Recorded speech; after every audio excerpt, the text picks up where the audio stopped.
Hello students, good morning to you all. I welcome you all to this online classes. I hope you and your family are staying safe and sound. I'll be taking geography classes from today onwards. The lesson that we'll take first is the physical features of India. We know that India is a vast country with varied landforms. If you live in the plains, you are familiar with the vast stretches of plain land. In contrast, we know we were living in Kodaikanal, which is a hilly region. The rugged terrain with mountains and valleys are common features. All major physical features of the earth, like mountains, plains, deserts, plateaus, and islands, are seen in our country, India. Major physiographic divisions. The physical features of India are grouped under the following physiographic divisions.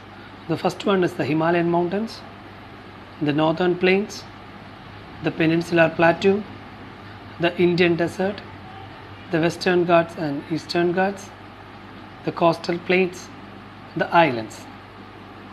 We can see all the major physical divisions found around the world are also found in India. Let's examine this physical map of India where we can see the various physical divisions of India. We can see the northern mountains, northern plains, deserts, the peninsular plateau, the eastern Ghats and western Ghats, and a narrow stretch of western coastal plain and eastern coastal plain, and the group of islands. We can see all the major physical divisions of India, and we should be able to know where these physical features are located in the different parts of India. The Himalayas. The Himalayas, geologically young and structurally fold mountains, stretch over the northern borders of India. These mountain ranges run in a west-east direction from the Indus to the Brahmaputra.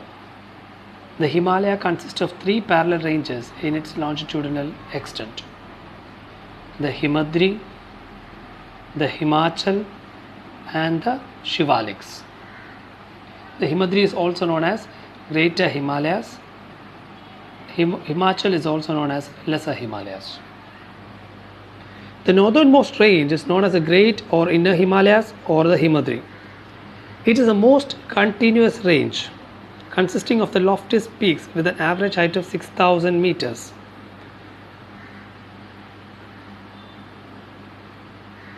It contains all prominent Himalayan peaks.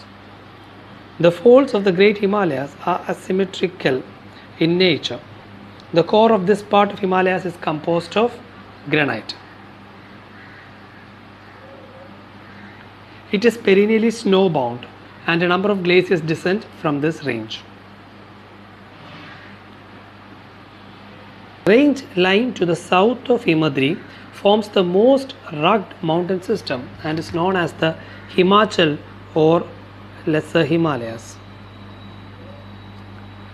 Virpanchal range forms the longest and the most important range. The outermost range of the Himalayas is called the Shivaliks. These ranges are composed of unconsolidated sediments. The longitudinal valley lying between the Lesser Himalayas and the Shivaliks are known as dunes. Dehradun, Kotli Dune, and Patli Dune are some of the well-known dunes. Now we can see dunes. Dunes are those valleys lying between the Lesser Himalayas and the Shivaliks. Besides the longitudinal divisions, Himalayas have also been divided on the basis of regions from west to east. These divisions are demarcated by river valleys. The part of Himalayas lying between Indus and Sutlej have been traditionally known as Punjab Himalayas. It is also known regionally as Kashmir and Himachal Himalaya from west to east respectively. We can see that Punjab Himalayas lies between the river Indus and river Sutlej.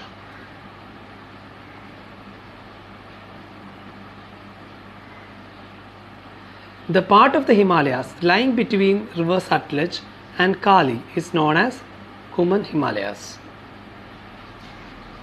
Now we can see the river Satluj here and river Kali here. The region between that is known as the Kuman Himalayas.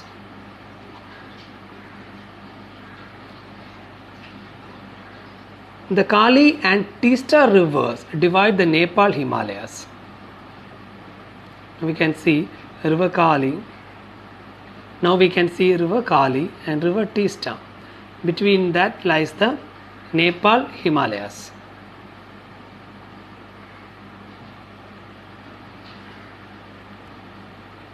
And the part lying between the Teesta and Dihang rivers is known as the Assam Himalayas.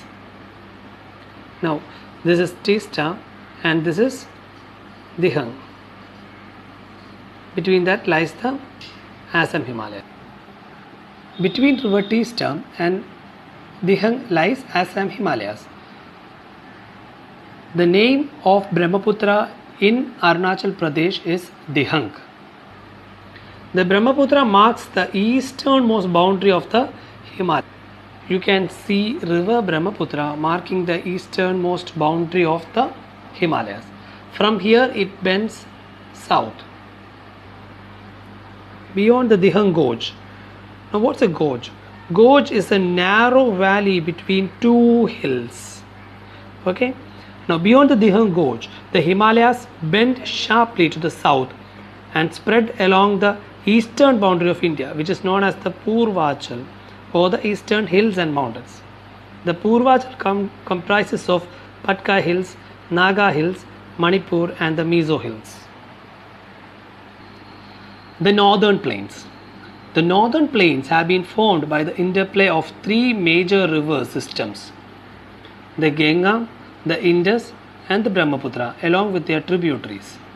It spreads over an area of 7 lakh square kilometers. The northern plains is broadly divided into three sections as mentioned below. The western part of the northern plain is referred to as the Punjab Plains. Now this is the Punjab Plain. The Punjab Plain is formed by the Indus and its tributaries, the Jhelum, Chenab, Ravi, Beas and the Satluj. The next is the Ganga Plain. Extends between the Ghaggar and Teesta rivers. It is spread over the states of North India, Haryana, Delhi, Uttar Pradesh, Bihar, partly Jharkhand and West Bengal. This area comprises of the Ganga Plains. And the Brahmaputra Plain lies in the state of Assam. You can see here, this is Brahmaputra Plains. We will have some review questions. Please note down the questions and write down the answers in your notebook. Name the various physical divisions of India. Explain the regional divisions of Himalayas. And the third one is draw an outline map of India and shade the various physiographic divisions of India. You have to draw an outline map. That's it for today, and thank you and see you soon with the next class.